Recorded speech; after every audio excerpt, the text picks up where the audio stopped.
जय श्री गणेश। नमस्कार। मैं आचार्य संजय द्विवेदी। मेरे समस्त प्रबुद्ध दर्शकों का मेरे चैनल पर हार्दिक स्वागत है। प्रिय दर्शकों, आज मैं सूर्यदेव के राशि परिवर्तन प्रभाव को लेकर आपके सम्मुख उपस्थित हूं। नवग्रहों में राजा सूर्यदेव 14 मार्च को अपनी वर्तमान कुंभ राशि को छोड़कर देवगुरु बृहस्पति की मीन राशि में प्रवेश करने वाले हैं, जिसके कारण ये अपनी मित्र राशि में जाने वाले हैं, जो अत्यंत महत्वपूर्ण होने वाला है। सूर्यदेव का राशि परिवर्तन 1 माह के लिए होता है तथा सूर्यदेव राजा है। राजा के समान ही इनका सामर्थ्य है, क्षमता है, कर्तव्य है, उत्तरदायित्व है। आत्मबल के कारक सूर्य हैं, पिता के कारक सूर्य हैं, शासन प्रशासन प्रशासनिक सेवाओं के कारक सूर्यदेव हैं। जब भी सूर्य का परिवर्तन होता वो विशेष होता है। अब ये मित्र की राशि में जा रहे हैं, जहां पर 4 ग्रहों का संयोजन बनने वाला है। सूर्यदेव बुध के साथ बुधादित्य योग बनाएंगे, शुक्राचार्य के साथ रवि शुक्र योग बनेगा, परंतु यहां पर राहु भी होंगे, तो राहु के साथ सूर्यदेव का ग्रहण दोष भी लगेगा, जिसके कारण कुछ तो समस्याएं अवश्य होने वाली हैं। आज मैं वृषभ राशि के लिए सूर्यदेव के इस राशि परिवर्तन का किस प्रकार का प्रभाव प्राप्त होने वाला है, इस समय में आपके किन भाव में वृद्धि होगी, कितना लाभ आप लेने वाले हैं, अथवा कहीं पर कोई समस्या या अवरोध है, उसका क्या निराकरण है, संपूर्ण विश्लेषण मैं पूर्ण तरीके के साथ करने जा रहा हूं। प्रिय दर्शकों, इस राशि फल को आप अपने लग्न तथा राशि दोनों के अनुसार देख सकते हैं। वृषभ राशि के लिए यदि हम अवलोकन करें तो सूर्यदेव आपके सुखेश हैं। सुख भाव के स्वामी का गोचर आपके लाभ के भाव में हो रहा है। वैसे तो ये अत्यंत महत्वपूर्ण था, महालाभ का योग बनने वाला है, क्योंकि जब भी इस प्रकार का योग बनता है तो सुख भाव के स्वामी आपके लाभ भाव में हो, लाभ भाव का स्वामी आपके सुख भाव में हो, तो विशेष योग बनते हैं, आपके लाभ बढ़ते हैं, सुख बढ़ता है, सुख साधन का आप संपूर्ण उपभोग कर पाते हैं, ऐश्वर्य वैभव में वृद्धि होती है। तो ये तो एक महालाभ का योग बन रहा, परंतु ग्रहण दोष भी है। यद्यपि कुंडली का 11वां भाव अत्यंत महत्वपूर्ण भाव है, जहां पर समस्त ग्रह एक अच्छा प्रभाव देते हैं, चाहे वो निर्बल भाव हो, चाहे वो क्रूर ग्रह ही क्यों ना हो, चाहे वो नकारात्मक ग्रह ही क्यों ना हो, वह अपना संपूर्ण सकारात्मक फल प्रदान करता है। परंतु राहु का एक नैसर्गिक प्रभाव नेगेटिविटी का है, नकारात्मकता का है। जब वो सूर्य के साथ होंगे तो सूर्य को ग्रहण लगाएंगे, बुध के साथ जड़ दोष बनेगा, शुक्र के साथ भी एक असाध्य योग बनता है। अब 11वें भाव में ये समस्त ग्रह एक अच्छा प्रभाव देने का पूर्ण प्रयास करेंगे। जब लग्न के स्वामी यहां पर होंगे तो कहीं ना कहीं एक मन में एक चंचलता आ जाएगी, मन भ्रमित होगा। प्रेम संबंधों के कारण आप कठिनाई में पड़ सकते हैं, अथवा प्रेम संबंधों के कारण अपयश का योग बनता है। तो इस समय में आपको इन संबंधों से दूर ही रहना चाहिए। इसी प्रकार से जो जातक पढ़ाई कर रहे हैं, विद्यार्थीगण हैं, उनको विशेष रूप से इस समय अपने पूर्ण मनोबल के साथ अपने पढ़ाई में लगे रहना है।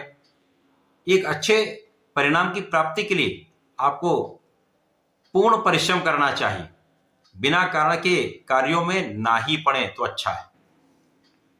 इस समय में संतान प्राप्ति का योग बनता है, संतान अच्छी होगी, परंतु कहीं ना कहीं संतान के स्वास्थ्य में कुछ समस्या होने का भी यहां पर योग बनता है। यद्यपि इस समय जो जातक प्रतियोगिता परीक्षा की तैयारी कर रहे हैं, नौकरी के लिए प्रयासरत हैं, यहां पर इनका कार्य सिद्ध हो सकता है। आपको नौकरी की प्राप्ति भी होगी, एक अच्छा अवसर आपको प्राप्त हो सकता है, सरकारी नौकरी के प्रयास में भी आपको सफलता मिल सकती है। परंतु प्रत्येक स्थान पर आपको पूर्ण परिश्रम करना होगा, किसी प्रकार के भ्रम से आपको बचना होगा, ओवर कॉन्फिडेंस से आपको बचना होगा। आत्मबल के कारक सूर्य हैं, जब इन पर ग्रहण लगेगा तो यहां पर या तो आपका मनोबल कम हो जाएगा अथवा आप ओवर कॉन्फिडेंट हो जाएंगे, तो ये समस्याएं आती हैं। परंतु केवल ये प्रारंभिक समय में होगा, जब सूर्यदेव आगे बढ़ेंगे और राहु का गोचर पीछे की ओर होता है, बैकवर्ड इनका मूवमेंट होता है। तो जब सूर्य और राहु आमने सामने होंगे तो सर्वाधिक नकारात्मक प्रभाव वहीं पर प्राप्त होगा। तो प्रारंभिक लगभग 10 से 14 दिन का जो समय है ये आपके लिए कुछ समस्याग्रस्त हो सकता है, परंतु उसके बाद का समय आपको लाभ देने वाला है। जब आपकी पढ़ाई में आपका मन भी लगेगा, आप पूर्ण परिश्रम करके अच्छे परिणाम की प्राप्ति भी करेंगे, नौकरी का भी योग बनेगा, नौकरी में नए नए अवसर भी आपको प्राप्त हो सकते हैं। इस समय में किसी प्रकार के विवाद से आपको बचना चाहिए।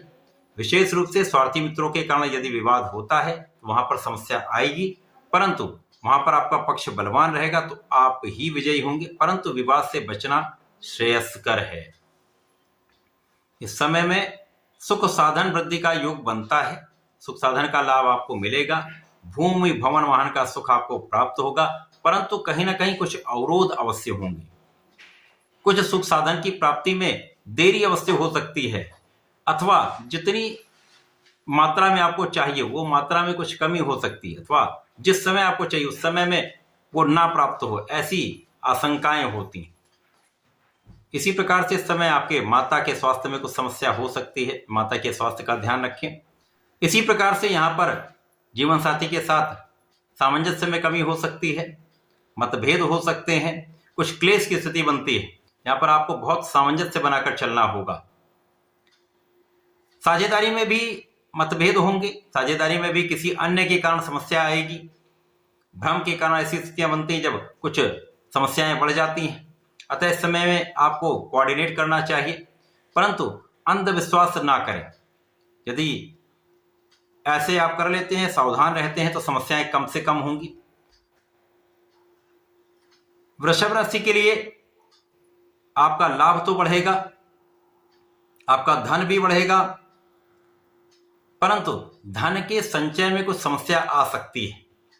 इस समय में आपको बड़े इन्वेस्टमेंट करने से बचना चाहिए, ध्यान देना चाहिए। यदि कोई इन्वेस्टमेंट करना है तो उसके लिए सही ढंग से सलाह लेकर, सोच विचार कर, निर्णय करके आप इन्वेस्टमेंट करें। अनावश्यक व्यय से आपको बचना चाहिए। इस समय में आपका कार्यक्षेत्र अच्छा रहेगा, कार्यक्षेत्र में कोई बड़ी समस्या नहीं, लोगों का सहयोग मिलेगा, परंतु यहां पर भी किसी न किसी के कारण भ्रम अवश्य होगा। उच्चाधिकारियों से बनाकर रखें, क्योंकि किसी भ्रम के कारण यहां पर आपसी सहयोग में कमी हो सकती है, जिसमें आपका पक्ष निर्बल हो सकता है। अतः इस समय में सोच विचार कर पूर्ण मनोयोग से अपने कार्यक्षेत्र में लगे रहें, अपने व्यापारिक क्षेत्र में लगे रहें तथा अपना संपूर्ण प्रयास करते रहें। यदि आप अपना संपूर्ण प्रयास करते रहें तो समस्याएं कम से कम होंगी।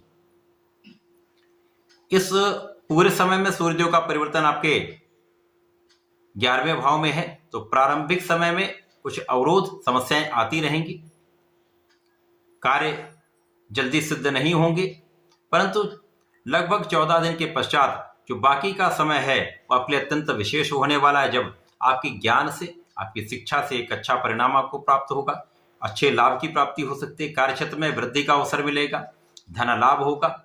इसी प्रकार से जब भी सूर्य और राहु का संयोजन बनता है तो आपके अंदर शासन प्रशासन का गुण भी प्रबल होता है, आपका कूटनीतिक भाव भी अत्यंत प्रबल होता है, तो यहाँ पर आपको उसका लाभ मिलने वाला है। तो आपके कार्यक्षेत्र की समस्याओं का आप निस्तारण कर लेने वाले, समस्याएं कम से कम होंगी, आप उनका निस्तारण कर लेंगे तो लाभ बढ़ जाएगा। वृषभ राशि के जातकों को प्रतिदिन भगवान भोलेनाथ पर जलार्चन करना चाहिए, पंचामृत से अभिषेक करना चाहिए तथा चंदन की सुगंध का अर्पण करना चाहिए। इसी प्रकार से प्रत्येक बुधवार को चिड़ियों को दाना खिलाएं, अथवा शनिवार को भगवान भोलेनाथ के मंदिर में